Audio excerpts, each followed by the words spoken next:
Good day and welcome. Now, do you know how to talk to your young child about staying safe online? In this video, we'll show you simple and effective ways to teach your kids the basics of online safety, because their digital security starts with you, the parent. That's a huge responsibility. Good evening and welcome back to the Family Cyber News Daily, where on Tuesdays we focus on tech and parenting. And today we are looking at how, as parents, we should talk about online safety with our young children. Okay? I always say get a cup of coffee. I'm going to introduce a cup of tea, some water, but just make sure that you have something that will keep you, comfortable. The internet is an incredible place for kids to learn and have fun, but it's also filled with risks they might not understand. Okay, so we're going to look at how we get this content to you in, a lightweight format so that it's not too complicated. And we do that by some bullet points or talking points. So we're going to break it down step by step. So I'm going to bring the list up as I often do. This is how you engage that young, lovely child of yours as it pertains to online security. So you can see the list there. We simply start simple and make it relatable. Don't make it too complicated. Start by keeping it simple. Compare the internet to something they know, like crossing a busy road. You wouldn't let them cross without looking both ways, right? I hope so. The same rule applies online. They should always ask the parent, the caretaker, the caregiver. They must always ask you first before clicking on links or sharing anything, okay? So start simple and make it relatable. We'll look at number 2. Explain personal information. What is personal information? You, obviously, by binging on content from the Family Cyber Clinic, should by this time know what personal information is. So it's easy for you to engage them and explain it. Young kids don't always understand what personal information means. Explain it in their language. Your name, where you live, and your school are like your special treasures.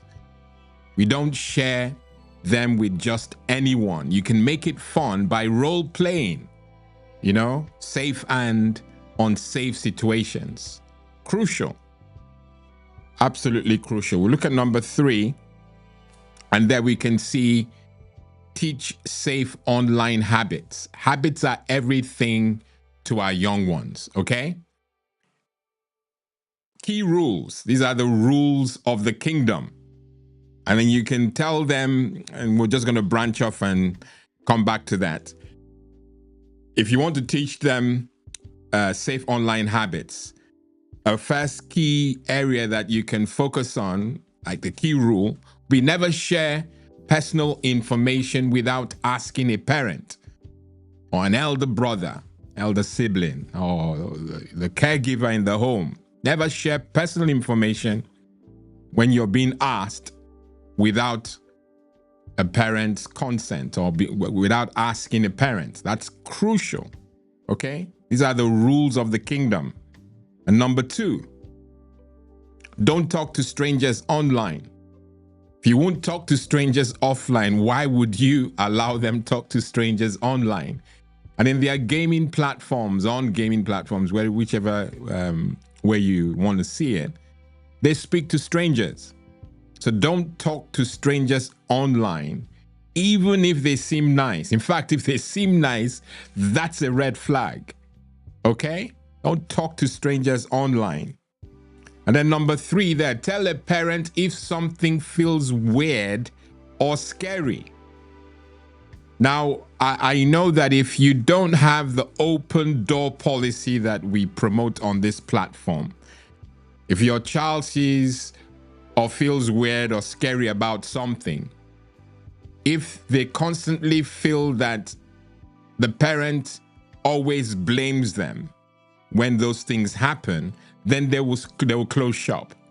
They won't open up. And that will be a tragedy. A tragedy if your kid decides to close shop and not speak to you when they see something weird or scary. So we don't want that for them, okay? Let's go back to the key list that I shared earlier. And we've just concluded the Teach Safe online habits. Never share personal information without asking a parent.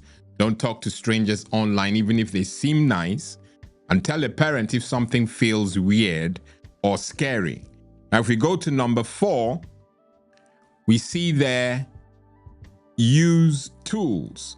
Well, let me come back to number 3, because I've just realized I've missed out on something. Set ground rules very early. Set them early. Don't wait until they are set in their ways. Set these ground rules early so they become second nature. Repeat them often. Just like you would remind them to look both ways when crossing the street. It has to become second nature. Sorry, that was a key point that I was going to miss out on. Let's look at number 4. And there we see use tools to help. We've said it, technology, the internet, they are all tools. So use as many safe tools that we recommend on this platform. And if we've not covered a tool that you have been told is important for the child, then share it with us, engage us, and we'll give you some feedback on whether it's good or not. So use tools to help the child along, okay? And thank you for the likes I'm getting already. You guys are, golden. So leverage these tools, the tools that we've mentioned on the platform, like parental controls. And by the way, there's something that I haven't actually mentioned. You feel free to comment and all that, because this is a live, all right? On the very unlikely opportunity to respond, I may just see it and then react to it, or at least it will inform the next video. So back to the list, use tools to help. Leverage tools like parental controls and kid-friendly platforms. Apps like Bark, B-A-R-K, and YouTube Kids are great for filtering inappropriate content.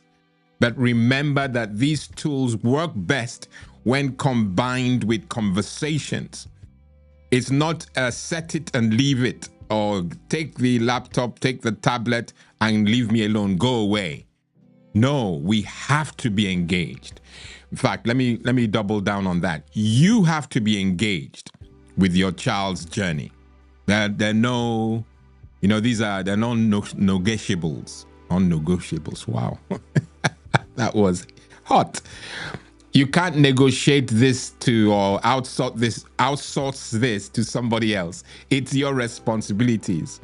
The tools that we are talking about will only work best when combined with mom, dad, caregiver being involved, okay?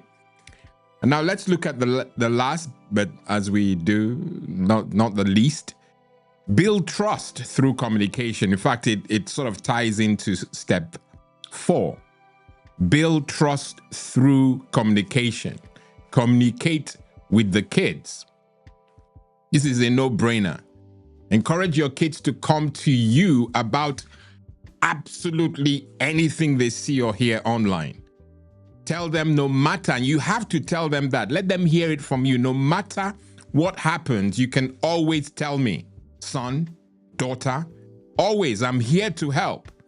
Now, if they don't hear that often enough, they start keeping secrets because mom or dad are going to tell me off. This trust will ensure they feel safe sharing uncomfortable experiences. Okay? Very crucial. This is where most families lose their children, where you feel you're standing up and you're doing the right thing, and you feel by being firm in your own special way that you're keeping them safe. What you're actually doing is closing the door, and they will place that trust in something or someone else. It ought to be the parent, okay? Or if they're doing it to someone else, at least you, the parent, must have a say-so in that decision. So the trust will ensure that they feel safe sharing uncomfortable experiences with you, okay? Crucial, absolutely crucial. Let me give you a bonus tip or a bonus step in light of the step lingua. Make it interactive. Make the engagement with your kids whilst they are journeying online interactive. All right? You could solve an online safety quiz together. And that seems little in the scope of things. It seems very little, but get involved. Make it interactive. Turn online safety into a game. Use quizzes, storybooks, or interactive videos to teach your kids about internet safety in a fun way. I didn't have that opportunity. There was no internet when we had our children, if you like. The internet modem. The internet was nothing. We knew that it was coming, but nothing close to what I was going to say you guys have now, what the world has presented as a tool now. It is phenomenal. Okay? So turn online safety discussions into a game. Use quizzes, storybooks, interactive videos. Use it to teach the kids about internet safety in a fun way. And this will keep them engaged while they learn. And that's important. The bottom line is we want them to learn, but we want them to be engaged. And they only get engaged if they're enjoying it. Where robotic, they'll nod off or find something else. Okay? So please, I'm looking directly at you. Yes, you. With a warm smile. Teaching online safety isn't a one-time conversation. It's not something you just do once and boom, gone. It's an ongoing journey. Start simple, stay consistent, and always listen to your child. That's difficult for most folks. They don't like listening. They don't feel they can listen to the children. The children have a lot of content. They have a lot of virtue. If you open your ears wide enough, myself included, you hear the virtue and learn from it. Together, we can raise a generation that's safe, smart, and confident online. Okay? Subscribe for more family-focused tips like the one that I've just shared this evening. Remember that subscription is free. You support me, support the entire channel by simply subscribing. And of course, I want you to like and share with friends and family. I've been your host, Lawrence Idem. Until tomorrow, same time, God bless and goodbye.